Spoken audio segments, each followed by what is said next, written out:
Hey everyone, how's it going? Welcome back to my channel. In this video, I'm going to be working on the roll controls for my first-person controller. Now I've already got yaw and pitch working the way I want it to work for my game.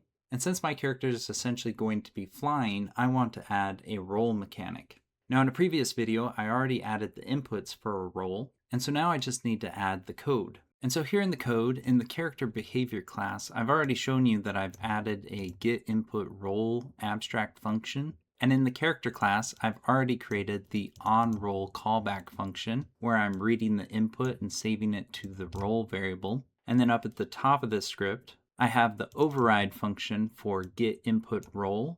And so with all of that already set up, I can go to the camera look script. And then inside the late update function, I've added this line of code, which is pretty much the same as this first line, only we're calling the getInputRoll function, and we're saving it into a float variable called roll input. I then have this line of code where I'm multiplying the roll input by a new variable that I added, which is just a serialized float called roll sensitivity. And the last thing that I had to do to get the roll mechanic to work was add the roll input variable into the z component of this Euler angle. That's being set into this rotation variable, which if you remember in the last video is being used to rotate the player's rigid body.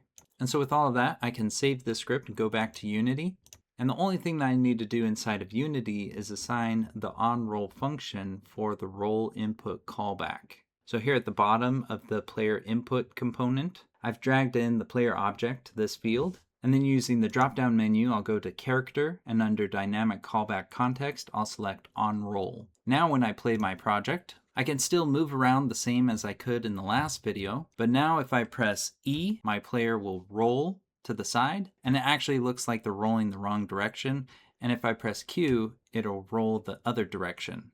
And so real quick, back inside the code, I'm going to add a minus sign in front of my roll input variable. Now if I press E, my character rolls to the right, which is correct. And if I press Q, my character rolls to the left. It does look like the binding for swap weapon is Q, so I'll probably have to change that in the future. Now that's everything I'm going to cover in this video. If you enjoyed this video, make sure that you give it a thumbs up. If you have any questions, make sure that you leave them in the comments below, and subscribe to my channel so you can be up to date whenever I publish new videos. Thanks for watching, and we'll see you next time.